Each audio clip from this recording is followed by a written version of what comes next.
Ways to improve your health. Who wants to be sick? At the very least, an illness is an inconvenience and an expense. You not only feel bad, but when you are sick, you may not be able to go to work or school, earn any money, or look after your family. You may even need someone to look after you, and you may have to pay for expensive medicines and treatment. Well has it been said that prevention is better than cure. Some illnesses cannot be avoided.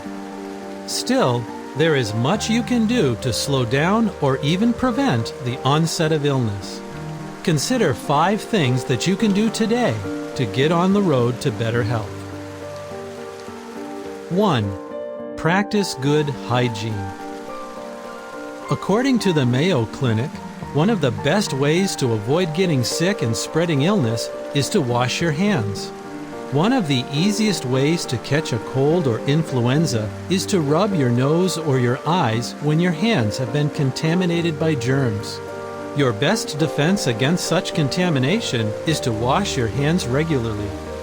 Good hygiene can also prevent the spread of more serious conditions, such as pneumonia and diarrheal diseases, which every year cause the death of over 2 million children under the age of 5. Even the spread of deadly Ebola can be minimized by the simple habit of washing hands. There are certain times when hand washing is particularly important to protect your own health and that of others.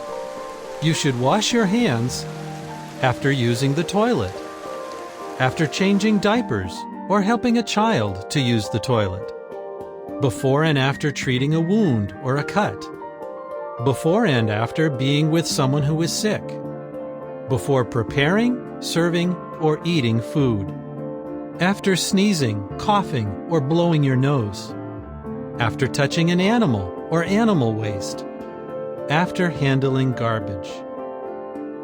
And do not take it for granted that you are cleaning your hands properly. Studies have shown that a large percentage of those who use public toilets do not wash their hands afterward or do not wash them correctly. How should you wash your hands? Wet your hands in clean running water and apply soap. Rub your hands together to make a lather, not forgetting to clean your nails, your thumbs, the backs of your hands, and between your fingers. Keep rubbing for at least 20 seconds. Rinse in clean running water. Dry with a clean cloth or a paper towel. Such measures are simple, but can avert illness and save lives. 2. Use a safe water supply. Obtaining sufficient clean water for one's family is a regular chore in some countries. Yet, access to clean water can become a concern in any part of the world when a main supply that is usually good to drink becomes contaminated as a result of a flood, a storm, a pipe break, or some other issue. If water does not come from a safe source or is not stored correctly, it can cause parasite infestation, as well as cholera, life-threatening diarrhea, typhoid, hepatitis, and other infections. Unsafe drinking water is one of the causes of an estimated 1.7 billion cases of diarrheal disease every year. Cholera is most often contracted when a person drinks water or eats food that is contaminated with fecal matter from infected people. What steps can you take to protect yourself, even in the immediate aftermath of a disaster, from this and other types of water contamination? Ensure that all your drinking water, including the water used for brushing teeth, making ice, washing food and dishes, or cooking, comes from a safe source, such as an adequately treated public supply or sealed bottles from a reputable firm. If there is any possibility that your piped supply has been contaminated, boil your water before use or treat it with an appropriate chemical product. When using chemicals, such as chlorine or water purifying tablets, follow the maker's directions carefully. Use quality water filters if available and affordable. If no water treatment products are available, add household bleach. 8 drops per gallon of water, 2 drops per liter. Mix well, and then let the water stand for 30 minutes before using it. Always store treated water in clean, covered containers to protect it from possible recontamination. Ensure that any vessel used to take water from your stored supply, such as a ladle, is clean. Handle water containers with clean hands, and do not dip your hands or fingers into water used for drinking. 3. Watch what you eat. Good health is impossible without good nutrition, and for good nutrition, you need a healthy, balanced diet. You may need to consider your intake of salt, fats, and sugar, and you should watch your portion sizes. Include fruits and vegetables in your diet, and vary what you eat. Reading the packaging will help you to select whole grain foods when buying bread, cereals, pasta, or rice. These are richer in nutrients and fiber than the alternatives made from refined grain. As for proteins, eat small and lean portions of meat and poultry, and try to eat fish a couple of times a week if possible. In some lands, it is also possible to find protein-rich foods from vegetable sources. If you eat too many sugars and solid fats, you risk becoming overweight. To minimize this risk, drink water instead of sweet beverages. Eat more fruit instead of sugary desserts. Limit your intake of solid fats from such items as sausages, meat, butter, cakes, cheese, and cookies.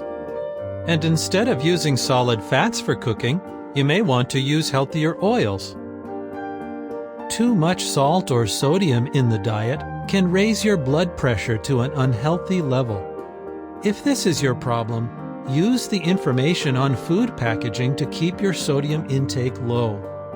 Instead of salt, use herbs and spices to flavor your meals.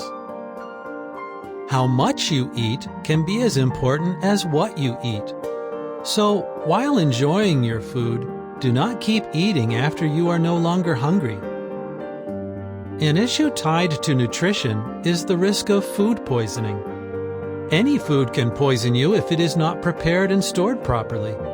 Every year, 1 out of every 6 Americans falls sick from food poisoning. Most recover without lasting ill effects, but some die from it. What can you do to minimize the risk? Vegetables grow in soil that may have been treated with manure, so wash these items carefully before preparing them. Wash your hands, cutting board, utensils, dishes, and countertops with hot, soapy water before preparing each item. To avoid cross-contamination, never put food on a surface or plate that was previously in contact with raw eggs, poultry, meat, or fish without first washing that surface. Cook until the food reaches the right temperature and promptly refrigerate any perishable items that are not going to be eaten immediately. Discard perishable items left at room temperature for more than 2 hours, or 1 hour if air temperature exceeds 90 degrees Fahrenheit, or 32 degrees Celsius.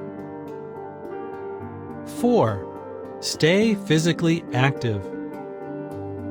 Regardless of your age, you need regular physical activity to stay in good shape. Many people today do not exercise enough. Why is exercise important? Staying physically active can help you to sleep well, stay mobile, maintain strong bones and muscles, maintain or achieve a healthy weight, lower your risk of suffering from depression, lower your risk of premature death. If you do not stay physically active, you are more likely to suffer from heart disease, suffer from type 2 diabetes, develop high blood pressure, develop high cholesterol, suffer a stroke. The kind of physical activity that is right for you depends on your age and your health, so it would be wise to consult your doctor before beginning any new exercise program. According to various recommendations, Children and adolescents should get at least 60 minutes of moderate to vigorous activity every day. Adults should get 150 minutes of moderate activity or 75 minutes of vigorous activity every week. Choose an activity that is fun. You might consider basketball, tennis, soccer, brisk walking, cycling, gardening, chopping wood, swimming, canoeing, jogging, or other aerobic exercise. How can you tell whether an activity is moderate or vigorous? A general guide would be that moderate activity makes you sweat, but more vigorous exercise makes it hard for you to hold a conversation while doing it. 5. Get enough sleep. The amount of sleep needed varies from person to person. Most newborns sleep for 16 to 18 hours a day, toddlers about 14 hours, and preschoolers about 11 or 12. School-age children generally need at least 10 hours of sleep, adolescents perhaps 9 or 10, and adults from 7 to 8. Getting the right amount of rest should not be considered optional. According to experts, sufficient sleep is important for growth and development in children and teenagers, learning and retention of new information, maintaining the right balance of hormones that impact metabolism and weight, cardiovascular health, disease prevention. Insufficient sleep has been linked to obesity, depression, heart disease, diabetes, and tragic accidents. Surely, these give us good reason to want to get enough rest. So, what can you do if you realize that you have a problem getting enough sleep?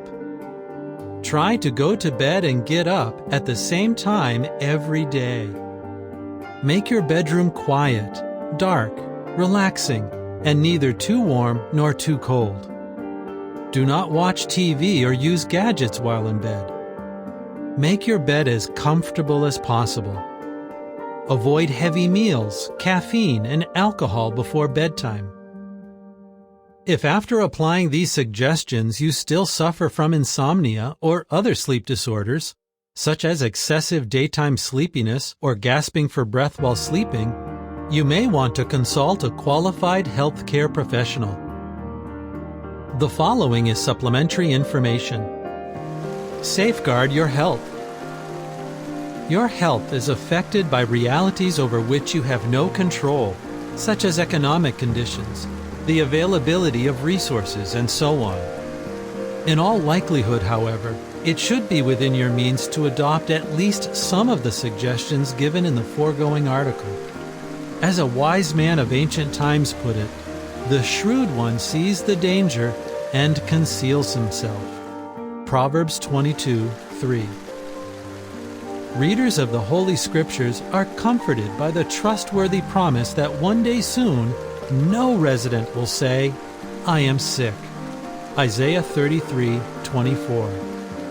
In the meantime, do all you can to safeguard your health and that of your loved ones. End of article.